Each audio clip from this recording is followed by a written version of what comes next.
Wapendwa wa Mwenyezi Mungu, Bwana asifiwe. Ashukuriwe Mungu kwa fursa hii tena. Tumekutana katika awamu nyingine ya mfululizo wa masomo yetu, majifunzo yetu ya wito wa Bwana. Tulimaliza mtiririko wa yale masomo 6 yaliyotangulia, yaliyokwenda kwa kichwa kilichosema wito wa kumtii Mungu, sehemu ya kwanza mpaka sehemu ya 6. Kuna mtiririko mwingine tena wa majifunzo, na sasa somo ni wito wa kukielewa kitabu kilichofunguliwa.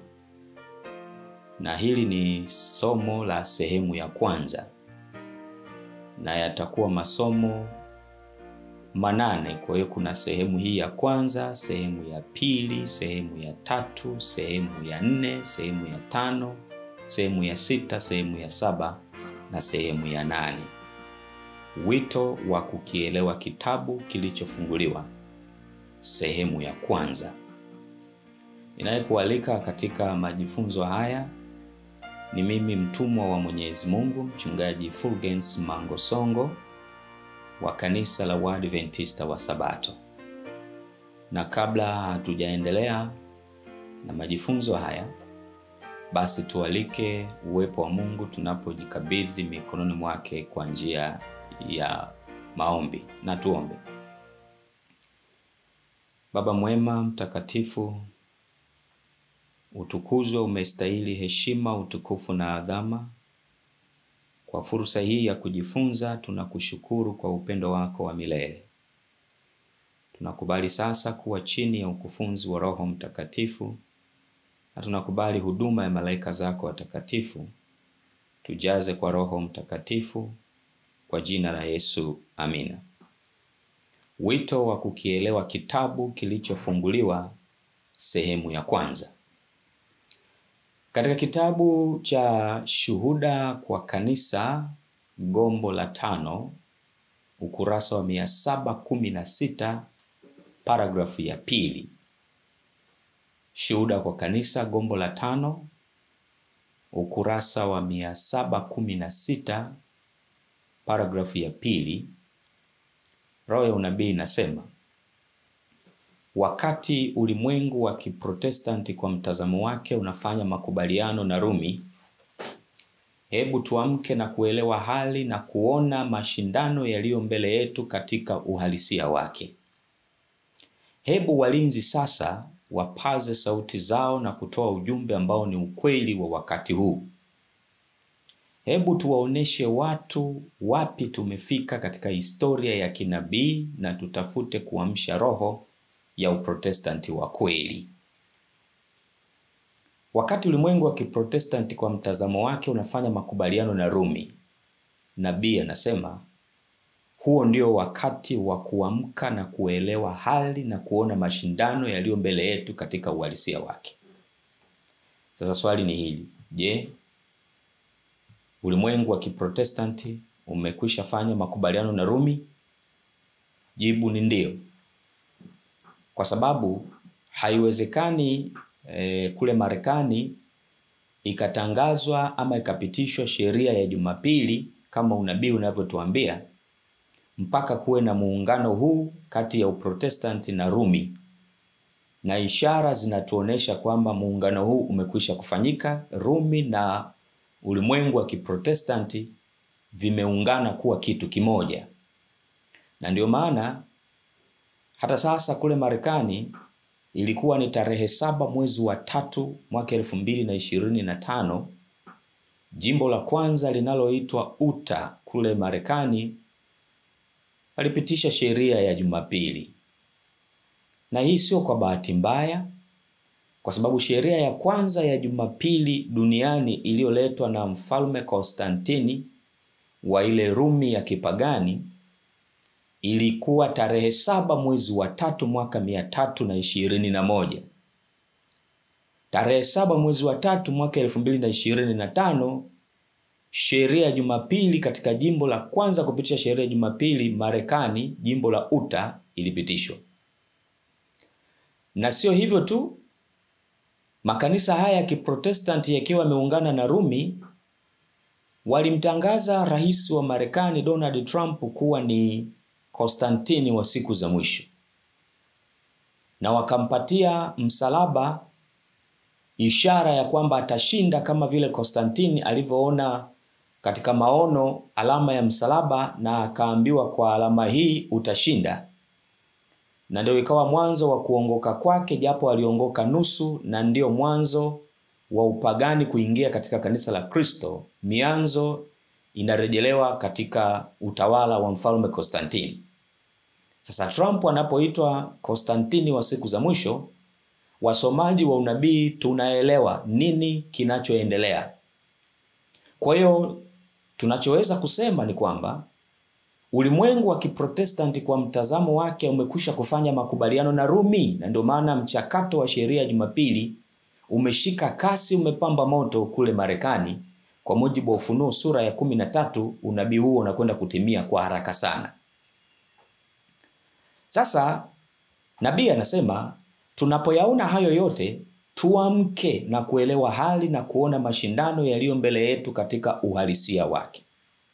Na ndipo nabii anasema hebu walinzi sasa wapaze sauti zao na kutoa ujumbe ambao ni ukweli wa wakati huu. Hebu tuwaoneshe watu wapi tumefika katika historia ya kinabii na tutafute kuamsha roho ya uprotestanti wa kweli. Ukweli wa wakati huu ni nini? Ukweli wa wakati huu ndio kwa maneno mengine unaitwa ukweli wa sasa, the present truth. Ukweli wa wakati huu, ukweli wa sasa. Je, ni nini? Katika kitabu cha Christ Object Lessons, ukurasa wa 227, paragrafu ya kwanza na paragrafu ya pili, nabii anasema Yohana katika Ufunuo anatabiri utangazaji wa ujumbe wa Injili kabla tu ya ujio wa pili wa Kristo. Anamuona malaika akiruka katikati ya mbingu akiwa na Injili ya milele ya kuwahubiria wale wanaoishi duniani na katika kila taifa na jamaa na lugha na watu, akisema kwa sauti kuu, mcheni Mungu na kumtukuza, kwa maana saa ya hukumu yake imekuja. Ufunuo wa Yohana sura ya 14 mstari wa 6 na wa 7.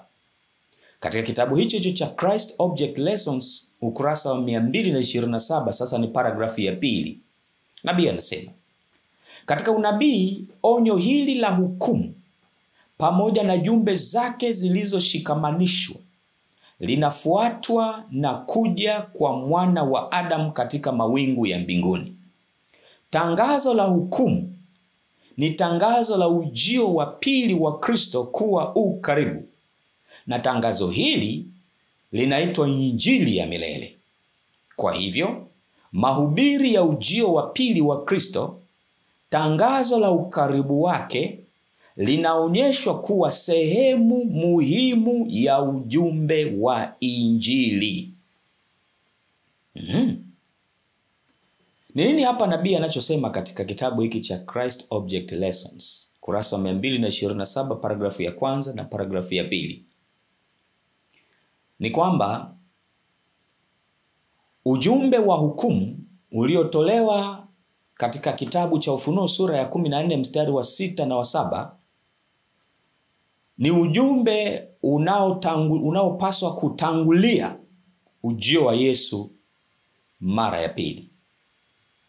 Na ujumbe huu wa hukumu unafuatiwa na ujumbe wa malaika yule wa pili, umeanguka Babeli. Unafuatiwa na malaika yule wa tatu, onyo la kutopokea, onyo kwa watakaopokea alama ya mnyama, na hukumu za Mungu kwa wale watakaopokea alama ya mnyama, yani watakaokubaliana na ibada ya Jumapili baada ya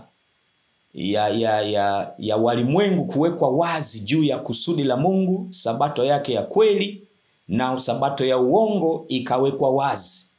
Watakao kubaliana katika kipindi hicho kupokea alama hii ya mnyama, sabato hii bandia, watapokea hukumu za Mungu kama zilivyoelezwa katika Ufunuo sura ya 14 mstari wa 9 mpaka wa 11. Ni nini hiki kinachoelezwa hapa katika jumbe hizi, ujumbe wa malaika wa kwanza, ujumbe wa malaika wa pili, ujumbe wa malaika wa tatu? Nabii anaendelea kufafanua katika manuscript release gombo la kwanza ukurasa wa 59 paragrafu ya pili. Nabii anasema, ukweli wa sasa kwa wakati huu unajumuisha ujumbe wa malaika yule wa tatu ukifuata wa kwanza na wa pili. Kwa nabii anasema ujumbe wa malaika wa kwanza, malaika wa pili na malaika wa tatu ndio unaoitwa ukweli wa sasa. Kwa mujibu wa Shuhuda kwa Kanisa gombo la 5 ukurasa wa 716 paragrafu ya pili, nabii anaposema tunapoona wakati ulimwengu wa Kiprotestanti kwa mtazamo wake unafanya makubaliano na Rumi, hebu tuamke na kuelewa hali na kuona mashindano yaliyo mbele yetu katika uhalisia wake. Hebu walinzi sasa wapaza sauti zao na kutoa ujumbe ambao ni ukweli wa wakati huu. Nabii alimaanisha huu ndio wakati sasa wa kuwafundisha watu, kuwahubiri watu ndani ya kanisa na nje ya kanisa ujumbe wa malaika wa kwanza, ujumbe wa malaika wa pili, ujumbe wa malaika wa tatu. Huo ndio unaitwa ukweli wa sasa. Kwa hiyo ukweli wa sasa ni nini? Ukweli wa wakati huu ni nini? Ni ujumbe wa malaika wa kwanza, ujumbe wa malaika wa pili na ujumbe wa malaika wa tatu. Na jumbe hizi zinapasa kutangulia ujio wa Yesu mara ya pili. Na katika jumbe hizi za malaika wa kwanza, malaika wa pili na malaika wa tatu ndipo tunapopata pillars of our faith wa Adventista wa Sabato, nguzo za imani yetu. Katika jumbe hizi ndipo tunapata uelewa wa Sabato ya Bwana na huduma ya Yesu patakatifu pa patakatifu, ama ukweli kuhusu hekalu. Kwa hiyo katika nguzo hizi mbili ndipo tunapata sababu ya imani yetu, na ndipo tunapata kuelewa Yesu yuko wapi, anafanya nini sasa, tunapaswa kumfuata vipi kwa imani, na akimaliza huduma hiyo anaporudi mara ya pili tutakuwa upande gani. Kwa huo ndio ukweli wa sasa. Ndio ukweli wa sasa. Nabii anaendelea kusema katika manuscript release gombo la kwanza ukurasa wa 56 paragrafu ya pili. Nabii anasema malaika wa tatu anawakilishwa kama anayeruka katikati ya mbingu, akiashiria kazi ya wale wanaotangaza ujumbe wa malaika wa kwanza, wa pili na wa tatu. Zote zimeunganishwa pamoja. Yaani ujumbe wa malaika wa kwanza, ujumbe wa malaika wa pili, ujumbe wa malaika wa tatu, zote zimeunganishwa pamoja. Na hizi zote ndio ukweli wa sasa.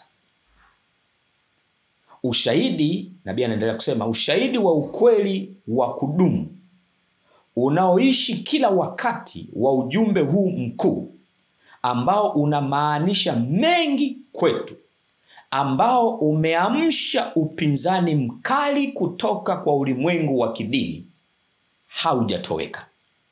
Yaani tangu ujumbe huu uhubiriwa kwa mara ya kwanza mpaka sasa, bado nguvu yake haijatoweka, bado ushahidi wake haujatoweka, na ujumbe huu unamaanisha mengi kwetu, na ujumbe huu ndio unaoamsha upinzani mkali kutoka kwa ulimwengu wa kidini. Upinzani huo haujatoweka bado.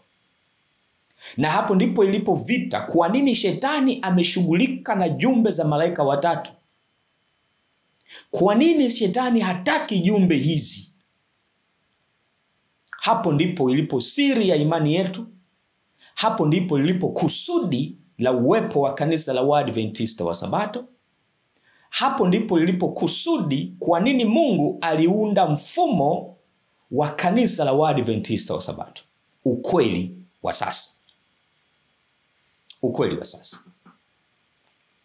Nabii anaendelea kusema, Shetani daima anatafuta kutupa kivuli chake cha kuzimu juu ya ujumbe huu, ili kwamba waliosalia, wana masalio, watu wa Mungu wasitambue kwa uwazi umuhimu wao, wakati wao na mahali pao. Lakini wanaishi na wanapaswa kutumia nguvu zao juu ya uzoefu wetu wa kidini wakati ungalipo. Kwa Shetani ndiye ambaye anatupa kivuli cha kuzimu juu ya ujumbe huu. Maana yake anataka kufunika, kutia giza ujumbe huu. Ujumbe gani? Ukweli wa sasa. Ukweli wa sasa ni nini? Malaika wa kwanza, malaika wa pili, malaika wa tatu. Shetani anachuki na ujumbe huu. Anachuki na ujumbe huu. Sikia hii. Katika Pambano Kuu UPH 2023, naposema UPH manake kitabu kilichochapwa Ufunuo Publishing House mwaka 2023, sura ya 37 inayosema maandiko ni kinga, ukurasa wa 490, cha Kiingereza GC 594, paragrafu ya 2. Nabii anasema, hukumu za kutisha zinazotangazwa dhidi ya ibada ya mnyama na sanamu yake, Ufunuo 14:9-11, zinapaswa kuwaongoza wote katika kujifunza kwa bidii unabii na kuelewa ni nini alama ya mnyama na jinsi wanavyoweza kuepuka kuipokea. Lakini watu walio wengi wanageuza masikio yao wasisikie ukweli na wanageukia hadithi za kubuni. Kwa hiyo, ukiondoa ujumbe malaika wa kwanza, ujumbe malaika wa pili, ujumbe malaika wa tatu, watu hawataelewa mnyama ni nani, sanamu yake inaundwaje, alama ya mnyama ni nini, wanawezaje kuepuka kuipokea alama ya mnyama. Kwa kifupi ni kwamba ujumbe malaika wa tatu unapoondolewa, unawaandaa watu kupokea alama ya mnyama. Ujumbe wa malaika wa tatu unapofundishwa katika uhalisia wake, unawaandaa watu kusimama waaminifu kwa Mungu, kusimama kikamilifu upande wa Yesu. Kwa lugha nyingine ni kwamba ujumbe wa malaika wa tatu ndio unaowafanya watu waamke na kujiandaa. Kwa Shetani anapotaka kudhibiti ujumbe huu, maana yake anataka kundi kubwa, wakiwemo Waadventista wa Sabato na wale wasio Waadventista wa Sabato, waangamie, kwa sababu wameuacha ule ukweli, ule ujumbe wa sasa, ukweli wa sasa, ujumbe wa malaika wa kwanza, ujumbe wa malaika wa pili na ujumbe wa malaika wa tatu. Nabii anaendelea kusema hivi katika Error Writings sura ya 63, paragrafu ya kwanza, nitasoma na paragrafu ya pili. Error Writings, nabii anasema, sura ya 63, paragrafu ya kwanza, kuna kweli nyingi za thamani zilizo katika neno la Mungu, lakini ni ukweli wa sasa ambao kundi lina uhitaji sasa. Nimeona hatari ya wajumbe kukimbia kutoka kwa mambo muhimu ya ukweli wa sasa, hukaa juu ya masomo ambayo hayakuhesabiwa kuunganisha kundi na kutakasa roho.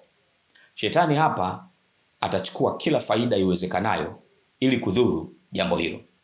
Kwa hiyo Shetani anapotaka kutupa kivuli chake cha kuzimu juu ya ujumbe malaika wa kwanza, wa pili na wa tatu, maana yake anataka kuchukua faida kwa kudhibiti ujumbe huu, kwa kuwaongoza wajumbe, kwa kuwaongoza wachungaji, kwa kuwaongoza wainjilisti, kwa kuwaongoza wahubiri, wafundishaji wa neno, kuuacha ujumbe huu wa malaika wa kwanza, ujumbe wa malaika wa pili, ujumbe wa malaika wa tatu, ambao ndio ukweli wa sasa. Na nabii anasema aliona hatari ya wajumbe kukimbia kutoka kwa mambo muhimu ya ukweli wa sasa, yani wanauacha ukweli wa sasa, wanakaa juu ya masomo ambayo hayakukusudiwa, hayakuhesabiwa kuunganisha kundi na kutakasa roho. Tunafundisha ndio, tunahubiri ndio, kwenye makambi, kwenye effort, kwenye majuma ya uamsho, siku za Sabato, Jumatano za maombi, kufungua Sabato na kadhalika na kadhalika na kadhalika. Tunafundisha. Na nabii anasema ziko kweli nyingi za thamani, sio kwamba hazifai, za thamani zenye umuhimu katika neno la Mungu. Lakini ni ukweli wa sasa ndio unaohitajika katika kundi. Kundi linauhitaji ukweli wa sasa. Ukweli wa sasa ni nini? Ujumbe wa malaika wa kwanza, ujumbe wa malaika wa pili na ujumbe wa malaika wa tatu.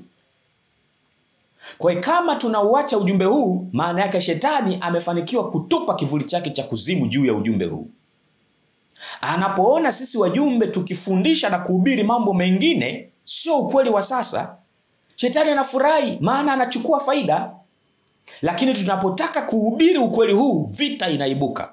Shetani hataki ujumbe huu uwafikie watu, kwa sababu ndio uliokusudiwa kuamsha roho, ndio uliokusudiwa kulitakasa kundi, ndio uliokusudiwa kuamsha watu wa Mungu kuwa tayari kwa dhahama iliyo mbele, kusimama waaminifu kwa Mungu. Na shetani hataki hicho kitu. Paragrafu ya pili, Error Writings, sura ya 63, paragrafu ya pili. Nabii anasema, lakini masomo kama vile patakatifu katika uhusiano na siku 2300, amri za Mungu na imani ya Yesu yamehesabiwa kikamilifu kuelezea vuguvugu la marejeo lililopita na kuonyesha msimamo wetu wa sasa ni nini, kuimarisha imani ya wenye mashaka na kutoa uhakika wa utukufu ujao. Haya nimeona mara kwa mara yalikuwa ndiyo masomo makuu ambayo wajumbe wanapaswa kukawia kwayo. Masomo kama vile patakatifu katika uhusiano na siku 2300. Kwa inaposema masomo kama vile patakatifu katika uhusiano na siku 2300, maana yake katika uhusiano na ule unabii wa Danieli 8:14, siku 2300. Hapa nabii anataka kutuelekeza uelewa wetu wa patakatifu ujikite kueleza kile kilichoanza 1844 Yesu alipohama chumba cha kwanza cha patakatifu na alipoingia patakatifu pa patakatifu, na kuanzia hapo mpaka Yesu anarudi. Ukweli wa sasa ni ujumbe wa malaika wa kwanza, wa pili na wa tatu. Ujumbe wa malaika wa kwanza, wa pili na wa tatu. Ujumbe wa malaika wa kwanza, wa pili na wa tatu, tangu 1844 mpaka Yesu anarudi. Hizo ndizo jumbe ambazo zimesheheni ukweli wa sasa. Kwa hiyo tunapaswa kufahamu hiyo patakatifu maana yake nini, kilitokea 1844, Yesu yuko wapi, anafanya nini, hukumu ya upelelezi inafanyikaje, ilianza kwa wafu, itahamia kwa walio hai, ikihamia kwa walio hai inafanyikaje? Je, baada ya hukumu kwa walio hai kumalizika kwa kanisa la Mungu, nini kitatokea? Sheria ya Jumapili itatangazwa. Sheria ya Jumapili ikitangazwa, wale waliokwisha jiandaa kusimama imara kabla Jumapili haijatangazwa Marekani ndio watakaopokea mvua ya masika, na ndio watakaohubiri onyo la mwisho kwa ulimwengu litakalohusisha jumbe zote za malaika wa kwanza, malaika wa pili na malaika wa tatu, yani kilio kikuu. Na rehema itakapofungwa kwa ulimwengu mzima, Yesu akiwa amemaliza huduma patakatifu, Yesu atajiandaa kuja mara ya pili baada ya yale mapigo 7 ya mwisho. Kwa hiyo hayo yote ndio yamesheheni ukweli wa sasa. Na hayo ndio yamehesabiwa kikamilifu kuelezea vuguvugu la marejeo lililopita na kuonyesha msimamo wetu wa sasa ni nini. Na jumbe hizo zitaimarisha imani ya wenye mashaka, na jumbe hizo zitatoa uhakika wa utukufu ujao. Na nabii anasema haya nimeona mara kwa mara yalikuwa ndiyo masomo makuu ambayo wajumbe wanapaswa kukawia kwayo. Yani wanapaswa kurudia na kurudia na kurudia na kurudia. Jumbe hizi zilitakiwa zihubiriwe kila wakati, wajumbe wanapopata nafasi kusimama mbele ya watakatifu wa Bwana kuhubiri ama kufundisha, ujumbe wa sasa. Katika manuscript release, gombo la kwanza, ukurasa wa 228, paragrafu ya 2, nabii anasema, kusudi la Mungu katika kutoa ujumbe wa malaika yule watatu kwa ulimwengu ni kuandaa watu kusimama waaminifu kwake wakati wa hukumu ya upelelezi. Hili ndilo kusudi ambalo tunaanzisha na kudumisha nyumba zetu za uchapaji, shule zetu, sanitariums zetu, migahawa ya usafi, vyumba vya matibabu na viwanda vya chakula. Hili ndilo kusudi letu katika kuendeleza kila njia ya kufanikisha kazi. Ujumbe wa malaika wa kwanza, ujumbe wa malaika wa pili, ujumbe wa malaika wa tatu ndio ujumbe ambao unapaswa kutekelezwa na kila njia ya kufanikisha kazi ya utume. Kwa hiyo tunaposema utume ni ujumbe wa malaika wa kwanza, malaika wa pili na malaika wa tatu. Kwa hiyo haiwezekani ukawa na utume hauna message. Aliyetumwa lazima apeleke message ya yule aliyemtuma. Message ya aliyetutuma ambaye ni Yesu ni ujumbe wa malaika wa kwanza, ujumbe wa malaika wa pili, ujumbe wa malaika wa tatu. Ujumbe huu ndio umekusudiwa kuwafanya watu wawe waaminifu, kusimama waaminifu wakati wa hukumu ya upelelezi. Katika periodicals Present Truth, ama kwa kifupi inaitwa PT, ya Septemba 1, 1849, paragrafu ya 8, nabii anasema, Bwana amenionyesha kwamba roho za thamani zinakufa njaa, na zinakufa kwa kukosa ukweli wa sasa. Yani zinakosa ujumbe wa malaika wa kwanza, wa pili na wa tatu.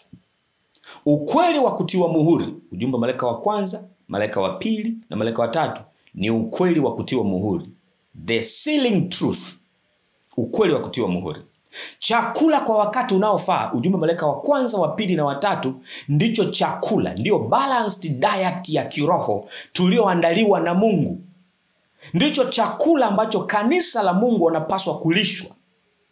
Ndicho chakula na ndio ujumbe unaotakiwa kwenda ulimwengu wote, katika kila lugha, jamaa na taifa na kabila. Na kwamba wajumbe wepesi wanapaswa kuharakisha mwendo wao na kulilisha kundi kwa ukweli wa sasa. Walilishe kundi, hao wajumbe wepesi waende kwa kasi, kwa haraka. Walilishe kundi kwa ukweli wa sasa, yani ujumbe wa malaika wa kwanza, malaika wa pili na malaika wa tatu. Nilimsikia malaika akisema, harakisha wajumbe wepesi, harakisha wajumbe wepesi, kwani kesi ya kila nafsi itaamuliwa hivi karibuni, ama kwa uzima au kwa mauti. Kwa kabla ya kesi ya kila mmoja kuamriwa hivi karibuni, lazima hawa watu walishwe chakula cha kiroho. Ujumbe wa malaika wa kwanza, wa pili na wa tatu ndio ndani yake tunaupata ukweli wa sasa, ukweli wa sasa. Katika somo hili la wito wa kukielewa kitabu kilichofunguliwa, na hii ni sehemu ya kwanza, na ziko sehemu mpaka 8, hii ni sehemu ya kwanza. Kitabu kilichofunguliwa ni kitabu ambacho hapo mwanzo kilikuwa kimefungwa. Na kitabu hiki ndani yake kimesheheni ujumbe wa malaika wa kwanza, ujumbe wa malaika wa pili na ujumbe wa malaika wa tatu. Kwa hiyo tunaposema wito wa kukielewa kitabu kilichofunguliwa, tunatamani kuelewa Mungu aliyoyafunua katika maandiko yake, katika vitabu vya kinabii, juu ya ukweli wa sasa. Na ndicho tunachotaka kuangalia katika series ya masomo haya 8, wito wa kukielewa kitabu kilichofunguliwa. Danieli 12 mstari wa 4, ule mstari wa 9 mpaka wa 10, tunajulishwa ya kwamba nabii Danieli aliambiwa yafunge maneno haya ukakitie muhuri kitabu hata wakati wa mwisho. Ni kitabu gani hiki kilichofungwa? Ndicho tunachokiangalia katika somo hili la wito wa kukielewa kitabu kilichofunguliwa. Tutagundua ya kwamba kitabu hicho kilichokuwa kimefungwa kilifunguliwa na kilifunguliwa wakati gani. Na ndicho ambacho kimesheheni ukweli wa sasa. Na ndipo tunapata uelewa makini wa hukumu, ndipo tunapata kuelewa patakatifu katika uhusiano na siku 2300, ndipo tunapata kuelewa jumbe zile za malaika wa kwanza, malaika wa pili na malaika wa tatu. Kitabu hiki kilichokuwa kimefungwa kikafunguliwa ni kitabu kinachopaswa kueleweka na kila mmoja, kwa sababu kimesheheni ujumbe wa sasa. Na Mungu alikusudia kuyafunua hayo kwetu, na ni lazima tuyaelewe.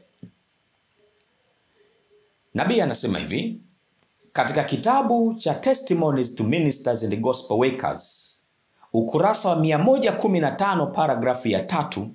Nabii anasema, Danieli alisimama katika kura yake kutoa ushuhuda wake ambao ulitiwa muhuri hadi wakati wa mwisho.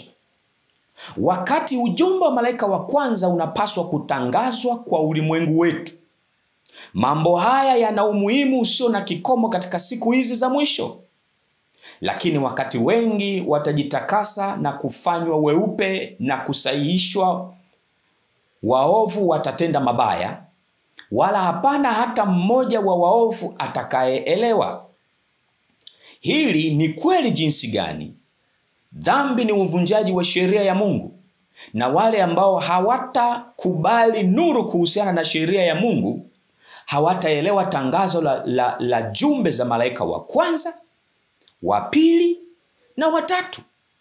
Kitabu cha Danieli hakijatiwa muhuri katika ufunuo wa Yohana, na hutupeleka mbele hadi matukio ya mwisho ya historia ya dunia hii. Kwa hiyo nabii anasema kitabu kilichokuwa kimetiwa muhuri, kitabu cha Danieli, na kitabu hiki cha Danieli sio kitabu chote, ni sehemu tu ya kitabu cha Danieli. Na sehemu hiyo ya kitabu cha Danieli ndiyo ambayo imebeba ujumbe wa malaika wa kwanza, ujumbe wa malaika wa pili na ujumbe wa malaika wa tatu. Jumbe hizi zilipaswa kueleweka wakati wa mwisho. Na tangu hapo mpaka mwisho wa wakati, kitabu hicho kilichokuwa kimefungwa kikafunguliwa, ama sehemu ya kitabu hicho cha Danieli kilichokuwa kimefungwa kikafunguliwa, kinatupeleka tangu hukumu ilipotangazwa, tangu ujumbe wa malaika wa kwanza uhubiriwe katika ulimwengu huu, mpaka Yesu anarudi, matukio yote mpaka mwisho wakati. Sehemu hii ya kitabu hiki cha Danieli kilichokuwa kimefungwa kikafunguliwa imebeba ukweli huo wa muhimu na wa thamani. Na kitabu hicho, sehemu hiyo ya kitabu hicho inatupeleka mpaka mwisho wa historia ya dunia hii. Ndio ndani yake tunapata ukweli wa sasa. Ni ukweli wa sasa. Wito wa kukielewa kitabu kilichofunguliwa. Katika Bible Commentary gombo la 7 ukurasa wa 971 paragrafu ya 6. Bible Commentary gombo la 7 ukurasa wa 971 paragrafu ya 6, nabii anasema, jumbe za malaika wa kwanza na wa pili zilipaswa kutangazwa, lakini hakuna nuru zaidi iliyopaswa kufunuliwa kabla ya jumbe hizo kufanya kazi yake maalum. Hii inawakilishwa na malaika aliyesimama na mguu mmoja juu ya bahari, akitangaza kwa kiapo cha dhati kwamba wakati haupaswi kuwa tena, au hakutakuwa na wakati tena baada ya haya. Katika paragrafu ya 7, Bible Commentary gombo la 7 ukurasa wa 971 paragrafu ya 7, nabii anasema, watu hawatakuwa na ujumbe mwingine unaohusu wakati maalum baada ya kipindi hiki. Ufunuo sura ya 10 mstari wa 4 mpaka wa 6, kilichoanzia 1842 hadi 1844. Hakuna tena kufuatisha kwa wazi kipindi mahususi cha muda wa kiunabii. Kipindi kirefu kabisa cha unabii kinaishia katika majira ya kipupwe cha mwaka 1844. Kwa hiyo Nabii anachosema hapa katika Bible Commentary gombo la 7 ukurasa wa 971 paragrafu ya 6 na ya 7 ni nini? Anachosema ni hiki. Ule unabii mrefu, kumbuka nabii anasema masomo kama vile patakatifu katika uhusiano na siku 2300. Amri za Mungu na imani ya Yesu ndio masomo ambayo alioneshwa wajumbe wanapaswa kukawia kwayo. Yamesheheni ukweli wa sasa.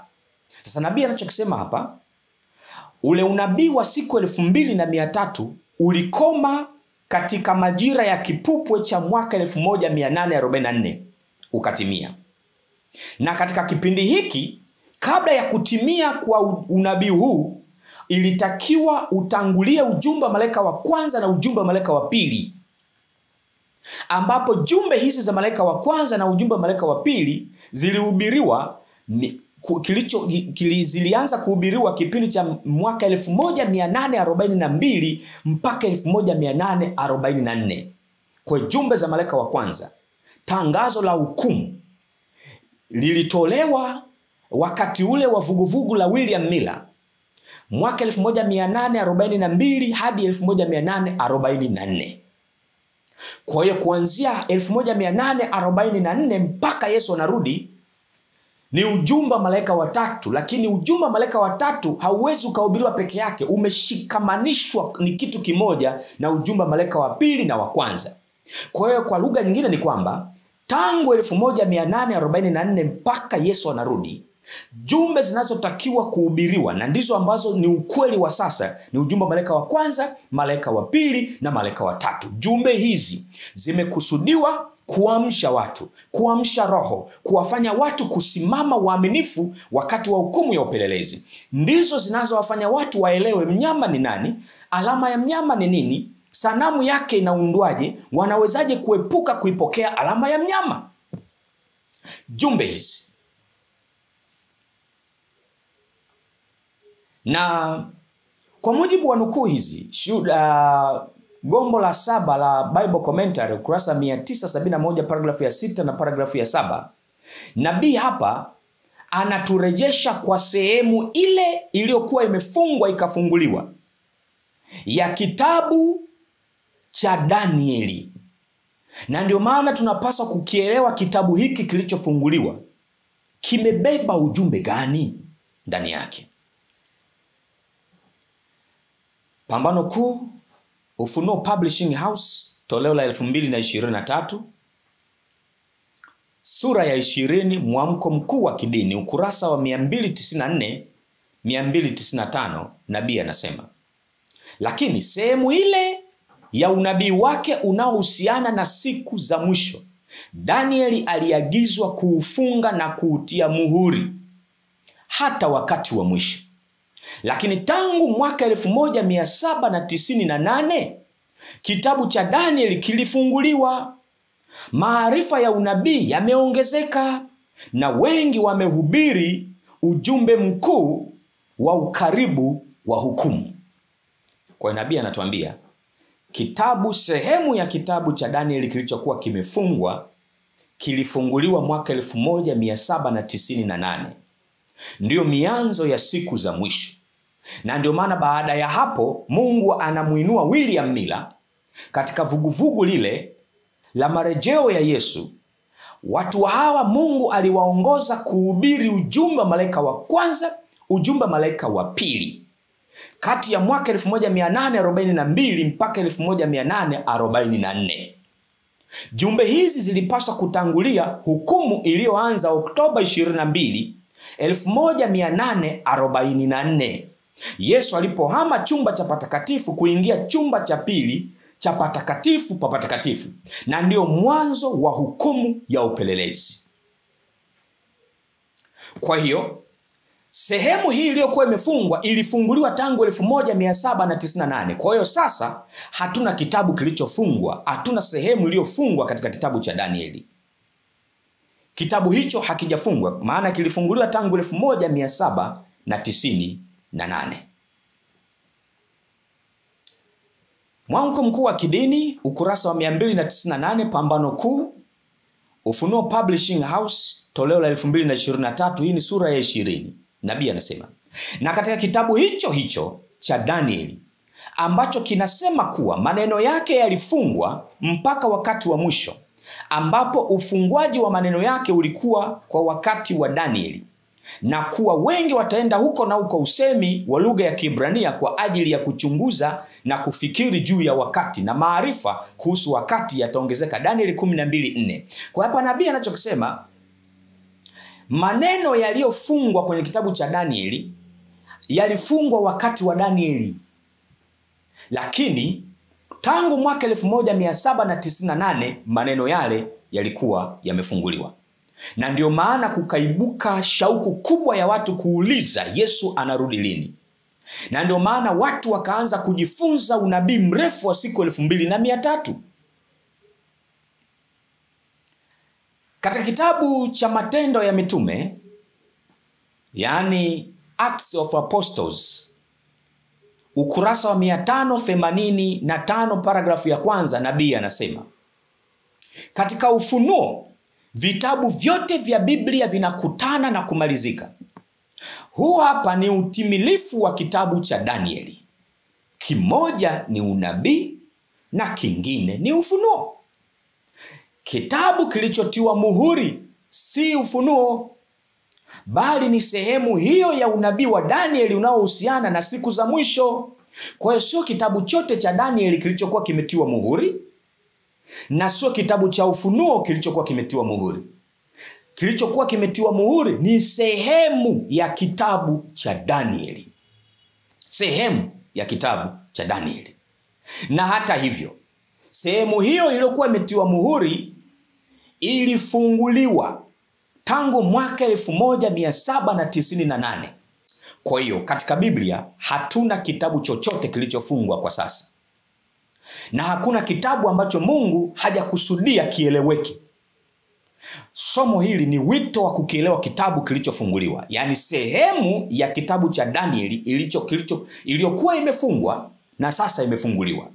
Sehemu hii ya kitabu cha Danieli iliyokuwa imefungwa na ikafunguliwa imesheheni ujumbe wa malaika wa kwanza, wa pili na wa tatu. Na ndani yake tunapata kuelewa nini kilitokea 1844. Yesu yuko wapi? Hukumu ya upelelezi inafanyikaje? Na ndani yake tunapata pillars of our faith, nguzo za imani yetu. Sabato patakatifu, sabato patakatifu, nguzo za imani yetu. Kwa kitabu hiki tunapaswa kukielewa. Ninakuletea wito wa kukielewa kitabu hiki kilichokuwa kimefungwa na kikafunguliwa. Na sio kitabu chote cha Danieli, ni sehemu. Kitabu cha Danieli unaweza ukakigawa katika makundi matatu au mawili ukipenda. Matatu kwa maana gani? Danieli sura ya kwanza ni utangulizi na iliandikwa katika lugha ya Kiebrania.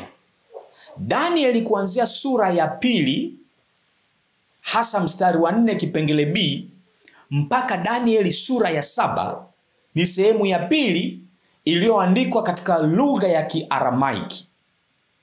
Danieli 8 mpaka 12 ni sehemu ya tatu. Lakini katika kuchambua mgawanyo mkubwa tunaweza tukagawa Danieli katika makundi mawili. Danieli sura ya 7 kurudi chini ni sehemu ya kwanza. Danieli 8 mpaka 12 ni sehemu ya pili. Kwa nabii anaposema sehemu ya kitabu cha Danieli ndiyo ilikuwa imetiwa muhuri, sio kitabu cha Danieli sura ya kwanza mpaka ya 7, kwa sababu kitabu cha Danieli sehemu hiyo iliyokuwa imefungwa ilifungwa wakati wa Danieli. Na sehemu hiyo iliyofungwa ilitakiwa kueleweka kuanzia 1798. Sehemu iliyokuwa imefungwa ni Danieli sura ya 8 mpaka ya 12. Ukichunguza Danieli 8 mpaka 12, sura ya 8 imeshikamana na sura ya 9, imeshikamana na sura ya 10, imeshikamana na sura ya 11, imeshikamana na sura ya 12. Nabii anasema kisehemu hii iliyokuwa imefungwa Danieli 8 mpaka 12 ilifunguliwa tangu mwaka 1798. Na sehemu hii ya Danieli 8 mpaka 12 iliyokuwa imefungwa ikafunguliwa ndio ambayo imebeba jumbe ama ukweli ambao unatupeleka, unaanzia mwaka 1844 unatupeleka mpaka mwisho wa historia ya dunia hii. Kwa hiyo ni sehemu muhimu ambayo tunapaswa kuielewa. Sehemu hii haijafungwa tena sasa. Sehemu hii imefunguliwa na tunapaswa kujifunza na kuelewa. Na katika sehemu hii ndipo tunapata jumbe za malaika wa kwanza, malaika wa pili na malaika wa tatu. Na sehemu hii pia inatusaidia kuelewa unabii wa kuja kwa Yesu mara ya kwanza, unabii wa kuja kwa Yesu mara ya pili. Kwa hiyo ni sehemu muhimu ambayo tunapaswa kuielewa. Katika Bible Commentary gombo la 7 ukurasa wa 971 paragrafu ya 5, nabii anasema vitabu vya Danieli na Ufunuo ni kimoja. Kimoja ni unabii na kingine ni ufunuo. Kimoja kimetiwa muhuri na kingine kimefunguliwa. Danieli na Ufunuo ni kitabu kimoja. Waweza kusema ni volume 1, volume 2. Toleo la kwanza, toleo la pili. Na kwa hiyo kimoja ni unabii, kimoja ni ufunuo. Kwa hiyo ni kama vile kimoja kikiwa kufuli, kingine ni funguo ya kufungua hayo ya ambayo hayaeleweki. Kwa hiyo kitabu cha Danieli na Ufunuo kinapaswa kusomwa kwa pamoja. Sasa hapa katika muktadha wa kitabu kilichokuwa kimefungwa na kikafunguliwa, nabii anachokisema hapa, ngoja nirudie nukuu hii tupate pointi vizuri. Vitabu vya Danieli na Ufunuo ni kimoja. Kimoja ni unabii na kingine ni ufunuo. Kimoja kimetiwa muhuri na kingine kimefunguliwa. Sehemu ya kitabu cha Danieli iliyokuwa imefungwa ni Danieli 8 mpaka 12. Sehemu gani katika kitabu cha Ufunuo tunakiona kitabu kilichofunguliwa wazi? Ni Danieli sura ya 10. Kwa hiyo Danieli sura ya 10 inaeleza mada hiyo hiyo, inaeleza hoja hiyo hiyo, ama imesheheni masomo hayo hayo yanayopatikana katika Danieli sura ya 8 mpaka 12. Kwa hiyo Danieli 8 mpaka 12, central theme yake ama mada kuu, agenda kuu ni ujumbe wa unabii wa siku 2300. Na ujumbe huu wa unabii wa siku 2300 ndio ambao roho ya unabii inasema tunapaswa kuuelewa katika uhusiano wake na patakatifu. Tunapaswa kuelewa masomo ya patakatifu katika uhusiano na siku 2300. Na ndio ndani yake tunaupata ukweli wa sasa. Kwa hiyo sehemu zingine za Danieli na Ufunuo zinatusaidia kuelewa the central theme ya Danieli 8 mpaka 12. Sehemu zingine za kitabu cha Ufunuo na Danieli zinatusaidia kuelewa mada kuu ambayo Mungu anataka watoto wake waelewe. Ujumbe wa malaika wa kwanza, wa pili na wa tatu tunaupata kutoka sehemu hii ya Danieli 8 mpaka 12. Testimonies to Ministers and Gospel Workers ukurasa wa 115 paragrafu ya 3, nabii anasema kitabu cha Danieli hakijatiwa muhuri katika ufunuo wa Yohana na hutupeleka mbele hadi mwisho, hadi matukio ya mwisho ya historia ya dunia hii. Katika masomo 8 ya wito wa kukielewa kitabu kilichofunuliwa ama kilichofunguliwa, tutapata kuelewa matukio haya ni yapi yanayotutoa kuanzia 1844 mpaka mwisho wa historia ya dunia hii. Matukio hayo ni yapi? Desire of Ages ukurasa wa 234 paragrafu ya 4, nabii anasema kama ujumbe wa ujio wa kwanza wa Kristo ulitangaza ufalme wa neema yake, hivyo ujumbe wa ujio wake wa pili unatangaza ufalme wa utukufu wake. Na ujumbe huu wa pili, sawa na ule wa kwanza, umejengwa juu ya unabii. maneno ya malaika kwa Danieli kuhusiana na siku ya mwisho yalipaswa kueleweka wakati wa mwisho. Wakati huo, wengi wataenda mbio huko na huko na maarifa yataongezeka. Wabaya watatenda mabaya na wala hataelewa mtu mbaya wa yeyote, bali wao walio na hekima ndio watakaoelewa. Danieli 12 mstari wa 4 na mstari wa 10. Kwa nabii anasema ujumbe wa ujio wa Yesu mara ya pili ni sawasawa na ujumbe wa ujio wa Yesu mara ya kwanza. Umejengwa katika unabii. Na sehemu ya kitabu cha Danieli sura ya 8 mpaka 12 inatupatia uelewa makini wa unabii wa ujio wa Yesu mara ya kwanza na ujio wa Yesu mara ya pili. Na sehemu hii ya kitabu cha Danieli 8 mpaka 12 iliyokuwa imefungwa na ikafunguliwa tangu mwaka 1798 ndio mwanzo wa siku za mwisho. Ujumbe huu ulitakiwa kueleweka. Unatupatia uelewa wa kile kinachotangulia, matukio ya kinabii yanayotakiwa kutangulia ujio wa Yesu mara ya pili. Na ndio sehemu inayotupeleka katika matukio yote mpaka mwisho mwa historia ya dunia hii. Kwa ni sehemu muhimu ya kujifunza, na katika masomo haya sehemu ya kwanza mpaka sehemu ya 8 tutajifunza kitabu hiki kilichofunguliwa. Wito wa kukielewa kitabu kilichofunguliwa.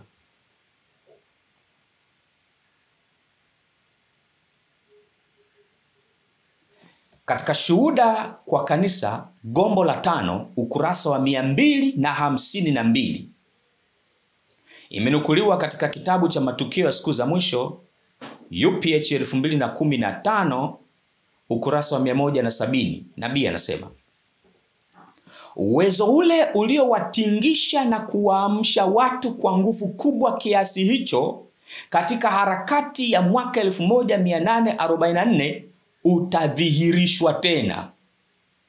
Ujumbe malaika yule watatu utatolewa, sio kwa sauti ya kunong'ona, bali kwa sauti kuu.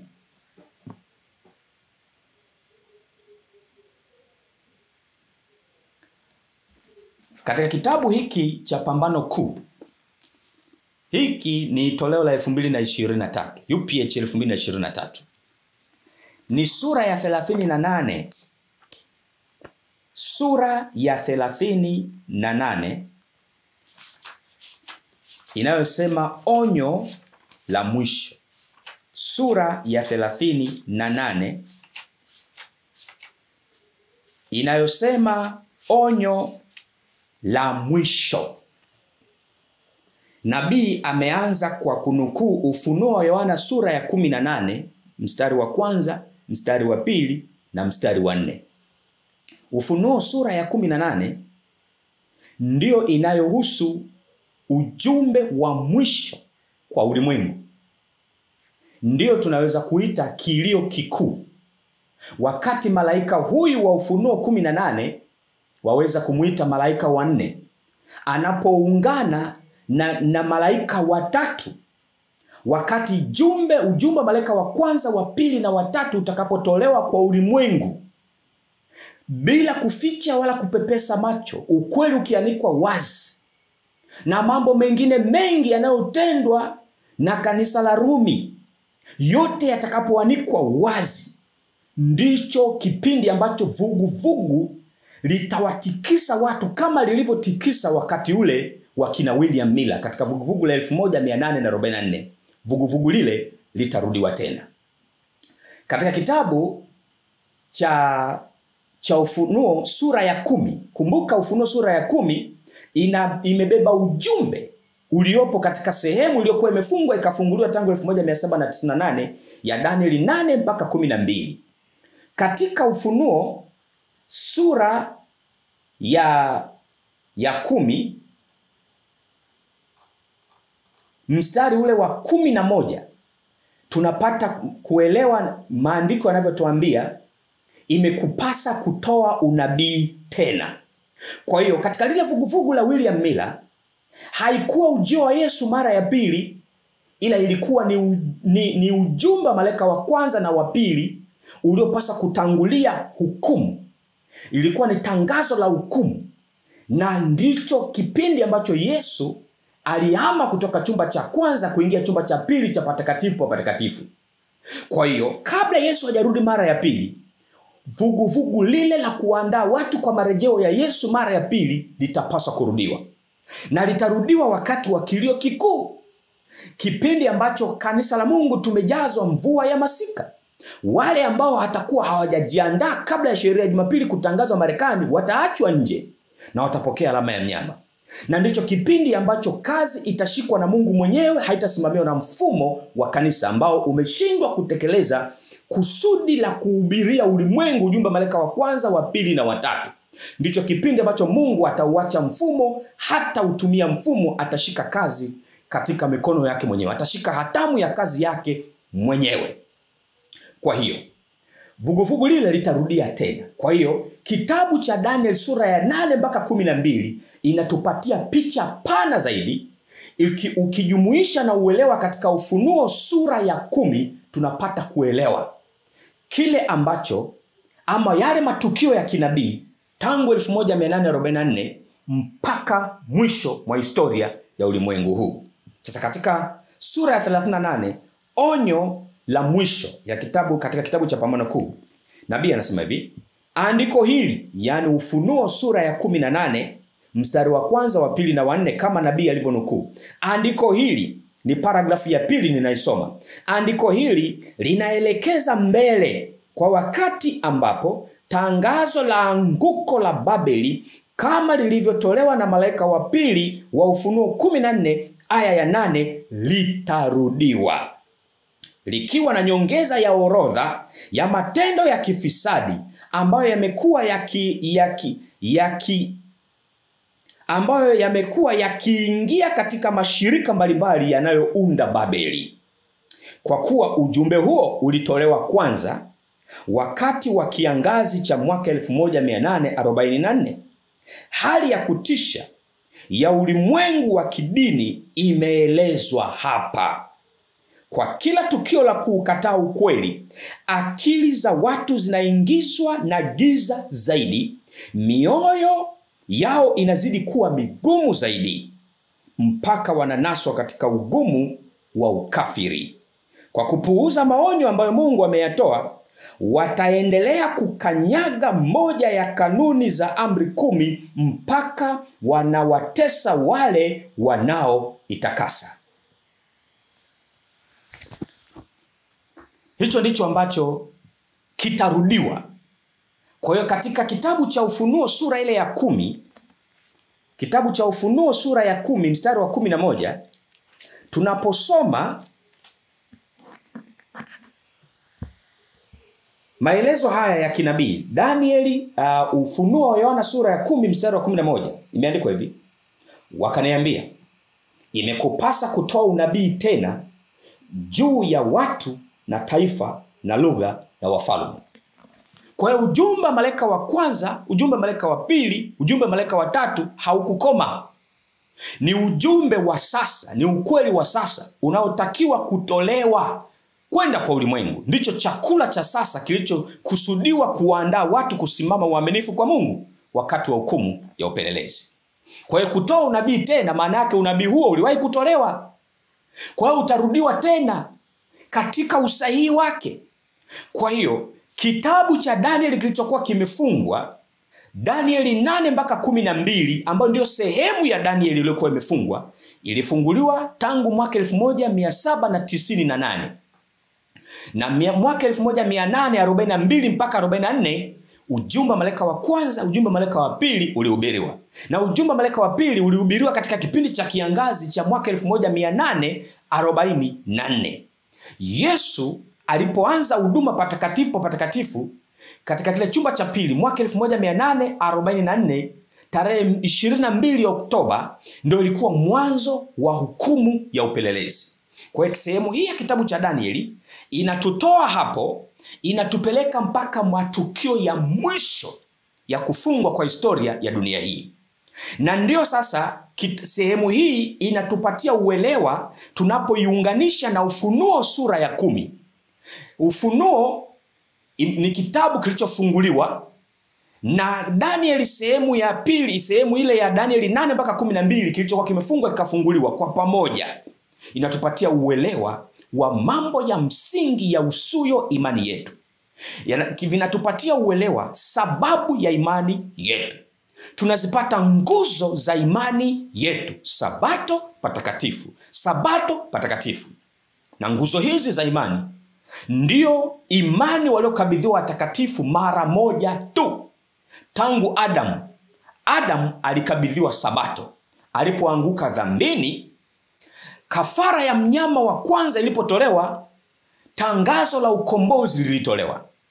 Kwa hiyo huduma ya Yesu ya maombezi katika chumba cha patakatifu au katika huduma ya kikuhani ya kihekalu ilifunuliwa.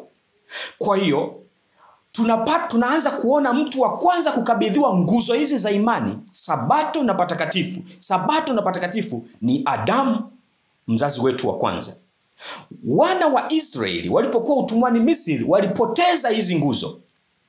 Kwa sababu walipokuwa utumwani Misri hawakuwa na uhuru wa kuitunza Sabato ya siku ya 7 ya juma, na wakatumikishwa katika utumwa mbaya. Lakini pia hawakuweza kuendeleza ile imani ya Yesu, hawakuweza kuendeleza ile imani kwa Kristo ajaye kupitia kafara za wanyama, kwa sababu kule Misri wanyama kama mbuzi, kondoo na ng'ombe, ambao ndio wanyama safi waliokuwa wanatolewa kafara, walikuwa ni miungu ya Wamisri. Na yeyote aliyemuua kwa bahati mbaya ama kwa makusudi, adhabu yake ilipaswa kuwa ni kifo. Kwa hiyo walipoteza nguzo za imani. Kwa Shetani alifanikiwa kuziangusha nguzo za imani. Wakashindwa kuishindania imani waliokabidhiwa watakatifu mara moja tu. Angalia, walipotoka utumwani Misri, wakiwa njiani, cha kwanza Mungu alichowafundisha ni Sabato. Kupitia ile mana walipoambiwa mtaokota kwa siku 6. Siku ya Ijumaa, siku ya 6 mtaokota mara 2, na kwa ajili ya siku ya Sabato. Walipoenda siku ya Sabato, wale washupavu hawakukuta kitu. Ilitakiwa wafundishwe kuitunza Sabato walioipoteza katika utumwa kule Misri. Lakini pia ndicho kipindi ambacho Mungu anamwambia Musa, nitengenezeni patakatifu, nitengenezee patakatifu nipate kukaa katikati yenu. Ndipo sasa hoja ya patakatifu inafunuliwa. Nguzo ya pili inarejeshwa. Tunaona wakati wa Kristo, ujio wa Yesu mara ya kwanza, hawa Mafarisayo, viongozi wa kidini, walipewa ukweli wa ujio wa Yesu mara ya kwanza. Wakabaki na Sabato, wakaiacha nguzo ya pili, na wakafanya zile huduma za kafara bila kuelewa, bila uhusiano na imani kwa Yesu. Walishindwa kuelewa kwamba Yesu aliyetabiriwa ndiye ambaye vielelezo vyote vya kafara vilimuhusu yeye. Kwa Yesu alipozaliwa na kufa msalabani, walitakiwa kukomesha shughuli zile, wabaki na imani ya kumwamini Yesu, na sasa wamtazame kule Kristo aliko kwa imani, na sio tena hekalu lililoko duniani. Shetani alifanikiwa kuachia Sabato, akawanyang'anya patakatifu. Kwa hiyo wakashindwa kuishindania imani waliokabidhiwa watakatifu mara moja tu. Angalia, wakati wa zama za giza, wakati wa hatamu ya kanisa la Rumi, ile awamu ya kwanza, mwaka 538 mpaka 1798, kipindi cha zama za giza, Shetani akalitumia kanisa la Rumi kuzifuta nguzo hizi za imani, Sabato na patakatifu. Ndipo makasisi wakajifanya kwamba wao ni mbadala wa Yesu duniani na wana uwezo wa kusamehe dhambi, badala ya kuelekeza watu kule Kristo aliko patakatifu mbinguni, ya kwamba wamtazame Yesu, watubu na kuungama dhambi kwa Yesu. Wao wakajifanya wao wanasamehe dhambi. Kwa hiyo nguzo hizi mbili, imani waliokabidhiwa watakatifu mara moja tu, zikaangushwa na Shetani. Mwaka 1798, wakati upapa unapata jeraha la mauti, ndio mwanzo wa siku za mwisho. Danieli sehemu ya pili hiyo, Danieli 8 mpaka 12, inatupatia uelewa wa namna ambavyo watu wanatakiwa warejeshewe nguzo hizi mbili za imani, pillars of our faith. Ndipo sasa tunaona ujumbe wa malaika wa kwanza malaika wa pili ukihubiriwa kati ya mwaka 1842 mpaka 1844. Na onyo la hukumu lilipotolewa, Yesu akaingia chumba cha patakatifu katika kile chumba cha pili mwaka 1844 Oktoba 22. Ndio mwanzo wa hukumu ya upelelezi. Kuanzia hapo, nguzo hizi mbili zinatakiwa zisimame. Kwa shetani ule ushindi wa kwanza akatafuta kuuangusha, na ndio maana hata kanisa letu la Waadventista wa Sabato, shetani amefanikiwa kuuteka mfumo na kuhakikisha kwamba hizi pillars of our faith, nguzo za imani yetu, zinaangushwa chini. Lakini kitabu kilichofunguliwa, Danieli 8 mpaka 12, kilichokuwa kimefungwa kikafunguliwa tangu mwaka 1798, kinatupatia uelewa wa hizi nguzo tunapotakiwa kufundishana na kuhubiriana ujumbe wa malaika wa kwanza, ujumbe wa malaika wa pili na ujumbe wa malaika wa tatu.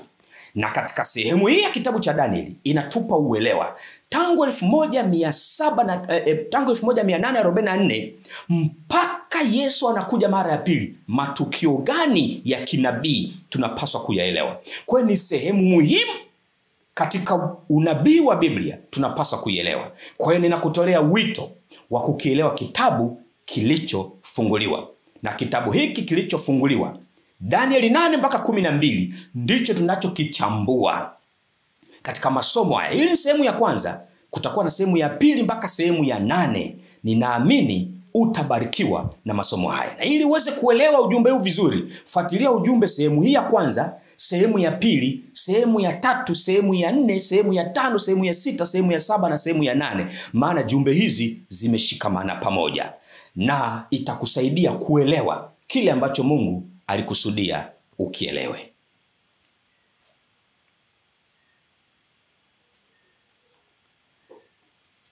Nabii Ellen G. White katika kitabu cha matukio ya siku za mwisho UPH 2015 ukurasa wa 193 na 194, Nabii Ellen G. White anasema hivi katika kitabu cha matukio ya siku za mwisho UPH 2015 ukurasa wa 193 na 194. Nabii anasema, wakati kazi ya hukumu ya upelelezi inapofungwa, hatima ya wote itakuwa imeamuliwa, ama kwa uzima au kwa mauti. Mlango wa rehema unafungwa muda mfupi kabla ya kutokea kwa Bwana katika mawingu ya mbinguni. Kabla ya gharika, baada ya Nuhu kuingia katika safina, Mungu alimfungia ndani na kuwafungia nje waovu. Lakini kwa siku 7, bila kujua kuwa saa ya maangamizi yao ilikuwa imeshaamuliwa, waliendeleza maisha yao ya uovu na kupenda anasa, na wakadhihaki maonyo kuhusu hukumu iliyokuwa inakaribia. Mwokozi anasema, ndivyo itakavyokuwa kuja kwake Mwana wa Adamu. Kwa kama vile Nuhu alipowaonya watu mpaka anaingia katika safina, na mpaka Mungu anafunga rehema kwa wale watu na hawakuelewa, ndivyo itakavyokuwa kuja kwake kwa Mwana wa Adamu, kuja kwake Mwana wa Adamu mara ya pili. Lakini kabla ya ujio wake huo, lazima onyo la mwisho kwa ulimwengu litolewe. Onyo la mwisho ni ujumbe wa malaika wa kwanza, malaika wa pili, malaika wa tatu. Ukisoma Pambano Kuu sura ya 38, onyo la mwisho, utapata kuelewa onyo la mwisho limebeba nini. Ni kilio kikuu. Na onyo hili la mwisho litatolewa wakati wa Adventista wa Sabato wamejazwa Roho Mtakatifu kama mvua ya masika, na ni baada ya sheria ya Jumapili kutangazwa Marekani na hatimaye ulimwengu mzima. Kwa hiyo kabla ya onyo hili la mwisho, ni lazima Waadventista wa Sabato waandaliwe, wajiandae kabla ya sheria ya Jumapili kutangazwa Marekani. Kwa sababu ikitangazwa, rehema kwa Sabato imekoma, tayari Mungu anawajua walio wake katika kanisa la Waadventista wa Sabato. Na ndio maana tunapaswa kukielewa kitabu hiki kilichofunguliwa. Kimebeba ujumbe muhimu kwa ajili yetu wakati huu. Kimesheheni ukweli wa sasa. Kusudi la Mungu katika kutoa ujumbe malaika yule watatu kwa ulimwengu ni kuandaa watu kusimama waaminifu kwake wakati wa hukumu ya upelelezi. Hili ndilo kusudi ambalo tunaanzisha na kudumisha nyumba zetu za uchapaji, shule zetu, sanitariums zetu, migahawa ya usafi, vyumba vya matibabu na viwanda vya chakula. Hili ndilo kusudi letu katika kuendeleza kila njia ya kufanikisha kazi. Yaani yote yanayotendwa na kanisa la Waadventista wa Sabato, chochote kinachofanywa, hoja kuu ijikite kwenye ujumbe malaika wa kwanza, malaika wa pili na malaika wa tatu, ili ulimwengu uonywe kabla ya rehema kufungwa. Kitabu cha Danieli kilichokuwa kimefungwa kikafunguliwa tangu 1798, Danieli 8 mpaka 12, kinatupatia uelewa wa kusudi la imani yetu, sababu ya imani yetu. Tunapata nguzo za imani yetu, tunapata kuelewa kwa nini sisi ni Waadventista wa Sabato. Wito wa kukielewa kitabu kilichofunguliwa ni ujumbe muhimu unaohitaji kwa sasa. Hii ni sehemu ya kwanza. Karibu uendelee kufuatilia mfululizo wa masomo haya. Katika masomo haya ya wito wa kukielewa kitabu kilichofunguliwa, sehemu ya pili, ya tatu, ya 4, ya 5, ya 6, ya 7 na hatimaye ya 8. Ninaamini utabarikiwa. Mungu na akubariki. Na asante kwa kufuatilia, na asante kwa kukubali kujifunza. Tujifunze pamoja. Waweza kushare kwa wingi masomo haya ili yawafikie na wengine. Ufanye sehemu yako. Mungu na akubariki. Na asante kwa kufuatilia. Na kabla hatujahitimisha, basi nikualike tuombe tunapohitimisha somo letu la kwanza. Baba mwema, tunakushukuru kwa sababu umenena nasi. Na asante kwa kuwa malaika zako wananatisha kweli zako katika fahamu za watoto wako. Na asante kwa kuwa Roho Mtakatifu, mwalimu wa kimbingu, anatuongoza kuelewa ukweli wa sasa ni nini. Kukielewa kitabu kilichofunguliwa, Danieli 8 mpaka 12. Tunapoendelea na masomo sehemu zinazofuata, imani yetu ni kwamba umekusudia kutubariki na kutuongoza. Sifa na utukufu zikurudie kwa jina la Yesu. Amina. Mungu akubariki.